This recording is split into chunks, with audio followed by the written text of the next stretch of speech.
casos de Covid despencam no país, né? Uma queda de 80%, né? E as mortes nesse primeiro semestre de 2023 está na ordem de 10.200 casos mais ou menos. Então, realmente, a queda é muito consistente, tanto de número de casos novos, internações e também o número de mortes. Eu vou explicar para vocês a importância disso e os desdobramentos, né? Quando a gente fala de Covid, a gente viveu uma pandemia global que causou esse caos que a gente viveu. E aí o que acontece, né? Isso foi um evento global. Então, quando a gente olha o número de casos novos, o Brasil não ficava fora do cenário que estava acontecendo no mundo durante toda a pandemia e agora também foi semelhante. Então, a excelente notícia é que globalmente a Covid está muito melhor. Esse é um cenário excelente. Quando a gente olha para os indicadores brasileiros, eles são muito animadores. Porque a gente tem a Infogripe, né? Que a Fiocruz sempre manda os dados, mostra os dados. Eu faço muito vídeo aqui no canal. E mudou, né? Era diário, depois passou semanal, né?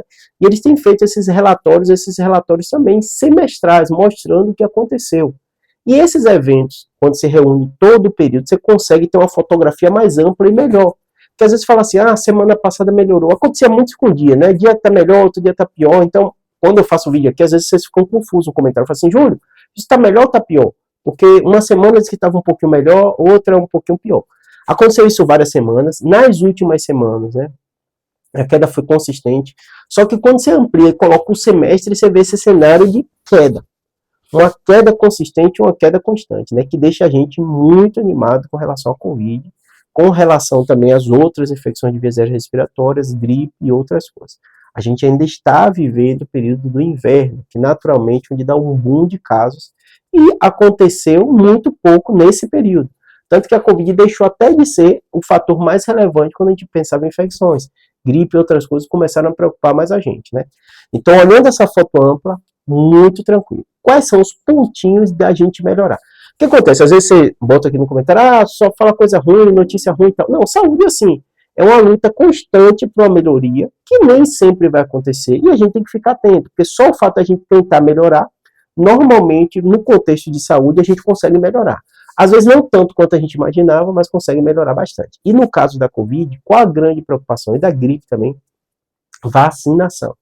O cenário que o Ministério da Saúde coloca é das piores taxas de vacinação em 2021, e está acontecendo, né, porque os relatórios eles saem comparando com os outros períodos, né, 2021 o pior da história, dos últimos 20 anos.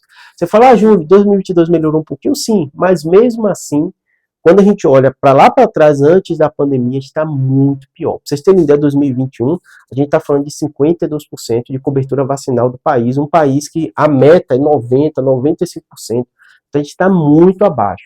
No caso da Covid, acompanha também essa preocupação. Por quê? O cenário está bom? Tá.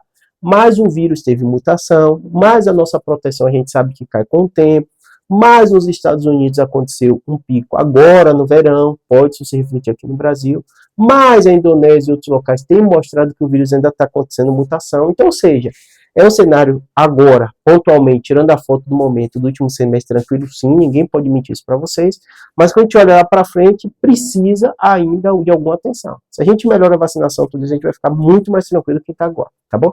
Espero ter ajudado. Abraço.